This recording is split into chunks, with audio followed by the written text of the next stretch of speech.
Shalom, salam berkat dari kami untuk pendengar sekalian.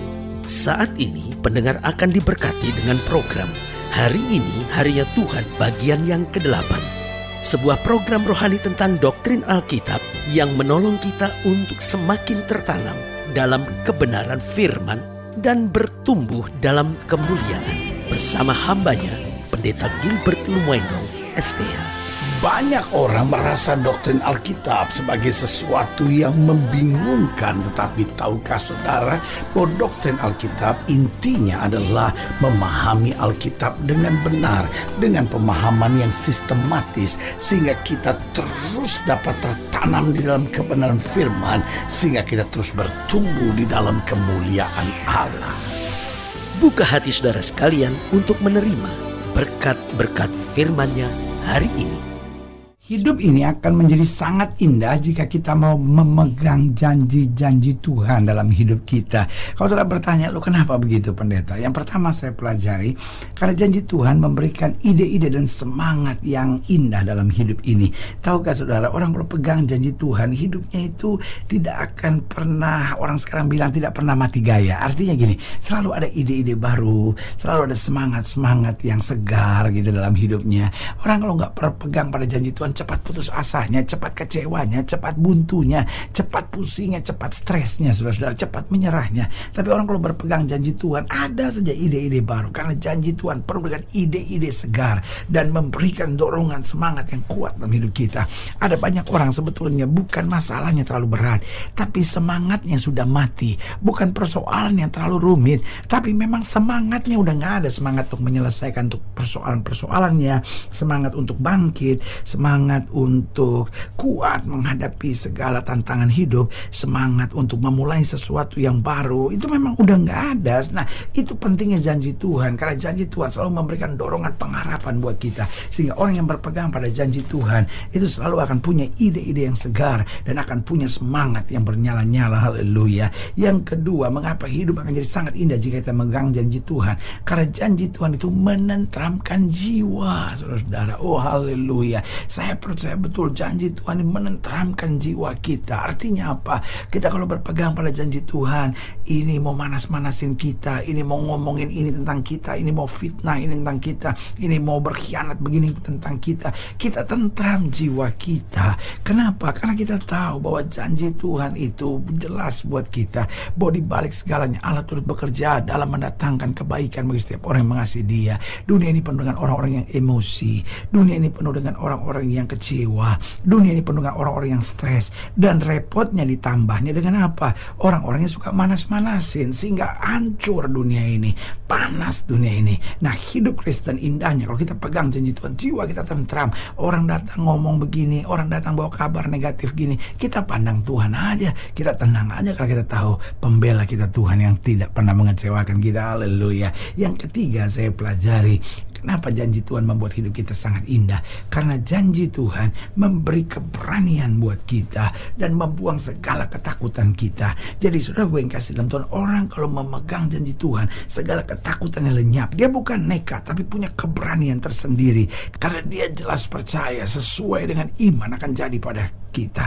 Artinya apa? Artinya orang yang pegang janji Tuhan, dia akan melangkah dengan iman. Karena itu Alkitab dengan tegas berkata, orang benar akan hidup dengan iman. Paulus berkata, hidup yang kujalani sekarang bukan hidup karena melihat, tapi hidup karena percaya. Saudara gue yang kasih dalam Tuhan, kalau kita nggak pegang janji Tuhan, maka hidup kita akan dijajah dan diintimidasi terus-menerus oleh ketakutan. Tetapi kalau kita pegang janji Tuhan, segala ketakutan lenyap, keberanian dari sorga Tuhan turunkan. Haleluya. Dan yang keempat saya pelajari, mengapa hidup akan menjadi sangat indah kalau kita berpegang pada janji Tuhan. Karena janji Tuhan meluruskan hati kita serta motivasi kita. Saudara gue yang kasih dalam Tuhan, di dunia yang bengkok dan sesat ini, cenderung hati kita pun sebagai orang percaya seringkali tidak lurus, motivasi kita pun seringkali sudah tidak lurus. Tapi ini yang saya mau ingatkan, kalau kita tetap berpegang pada janji-janji Tuhan, hati kita diluruskan diluruskan, motivasi kita dituluskan, sehingga akhirnya dengan hati yang lurus, motivasi yang tulus, kita melihat kemuliaan kuasa Tuhan dahsyat luar biasa buat kita. Haleluya. Selamat datang dalam program kita hari ini, harinya Tuhan, sebuah program rohani yang kembali mengingatkan kepada kita betapa pentingnya kita menjadikan firman Tuhan sebagai dasar keseharian hidup kita. Karena selama kita jadikan firman Tuhan sebagai dasar keseharian hidup kita, langkah-langkah ke depan kita penuh dengan kepastian, kemenangan, berkat, mujizat, dan perkara-perkara besar. Haleluya. Nah, saudara gue yang kasih dalam Tuhan, dalam program hari ini kita sedang membahas tentang harus memegang perjanjian. Oh, ini bukan sebuah permohonan dari Tuhan, ini sebuah perintah. Kita harus memegang perjanjian dari Tuhan. Artinya janji-janji Tuhan itu yang harus kita pegang. Selama kita pegang perjanjian, maka saudara gue yang kasih dalam Tuhan, kita tidak akan pernah dipermalukan. Haleluya. Nah, saudara gue yang kasih dalam Tuhan, dalam program kali ini, dalam pembahasan tentang harus memegang perjanjian, kita mau sama-sama belajar dari Kejadian pasal 17, Kejadian 17 ayat yang ke-9, Kejadian 17 ayat yang ke-9 sampai ayat yang ke-22. Kejadian pasal 17 ayat yang ke-9 sampai 22. Demikianlah firman Tuhan. Lagi firman Allah kepada Abraham, dari pihakmu engkau harus memegang perjanjianku dan keturunanmu turun-temurun. Jelas Tuhan bilang, dari pihakmu engkau harus memegang perjanjianku, engkau dan keturunanmu turun-temurun. Artinya selama engkau memegang janji-janjiku, hidupmu pasti tenang, hidupmu pasti bahagia, hidupmu pasti berkelimpahan. Ayat 10, inilah perjanjianku yang harus kamu pegang, perjanjian antara aku dan kamu serta keturunanmu, yaitu setiap laki-laki di antara kamu harus disunat, haruslah dikerat kulit katanmu, dan itulah akan menjadi tanda perjanjian antara aku dan kamu. Anak yang berumur 8 hari haruslah disunat, yakni setiap laki-laki di antara kamu turun-temurun, baik yang lahir di rumahmu maupun yang dibeli dengan uang dari salah seorang asing, tapi tidak termasuk keturunanmu. Orang yang lahir di rumahmu dan orang yang kau beli dengan uang harus disunat. Maka dalam dagingmu lah perjanjianku itu menjadi perjanjian yang kekal. Dan orang yang tidak disunat, yakni laki-laki yang tidak dikerat kulit katannya, maka orang itu harus dilenyapkan dari antara orang-orang sebangsanya. Ia telah mengingkari perjanjianku. Selanjutnya Allah berfirman kepada Abraham tentang istrimu Sarai, janganlah engkau menyebut dia lagi Sarai, tetapi Sarah, itulah namanya.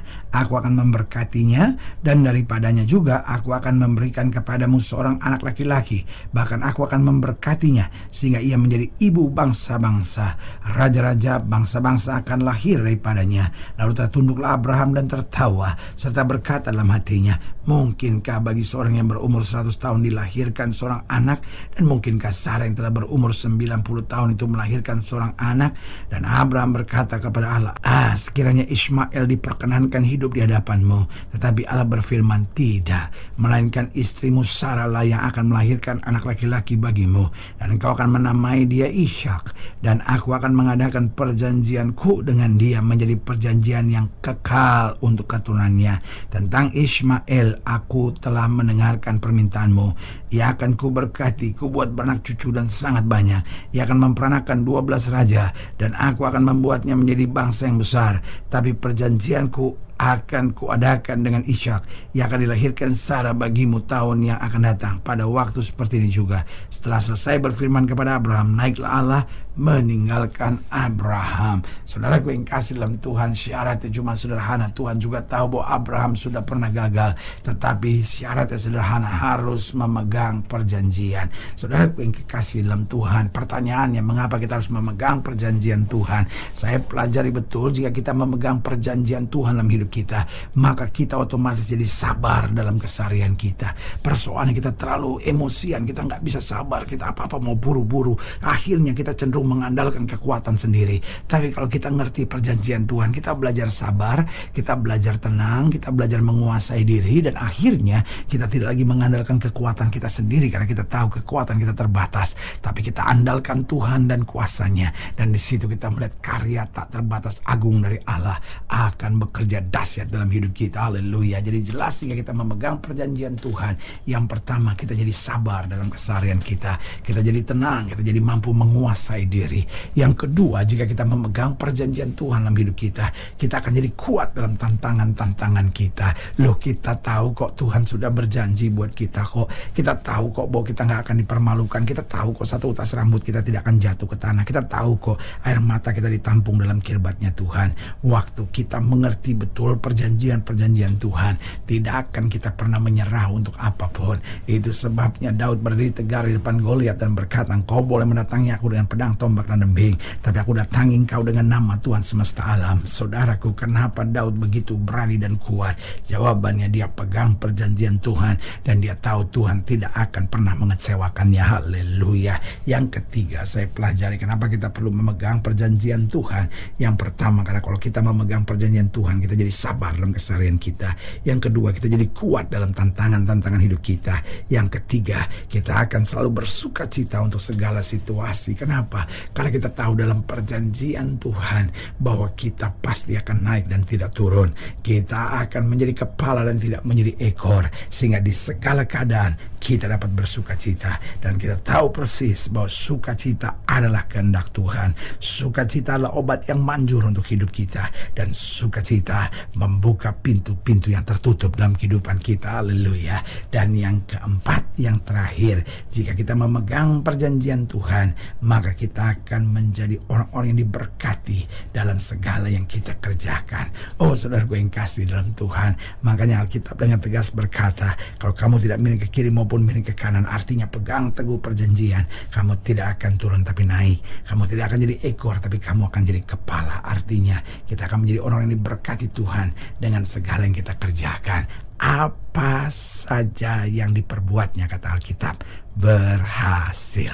Itu doa saya buat setiap saudara, supaya hari ini dan selama-lamanya, selama engkau berjalan bersama Yesus, apa saja yang kau kerjakan dibuat Tuhan berhasil. Haleluya. Saudara gue yang kasih dalam Tuhan, jika saudara ingin dilayani lebih jauh, hubungi kami melalui telepon, hubungi kami melalui surat, kunjungi website kami, karena kami ada untuk membawa Bapak Ibu sudah senantiasa lebih dekat pada Tuhan dan mengalami kasih kuasa mujizat yang luar biasa. Haleluya. Secara khusus melalui program ini juga saya mau berdoa buat setiap saudara yang sakit, setiap saudara yang berbeban berat, karena saya percaya bahwa bagi Allah tidak ada perkara yang mustahil. Nah, saudara-saudara yang ingin didoakan secara khusus, boleh taruh tangan kanan saudara di dada dan kita akan berdoa. Mari kita berdoa.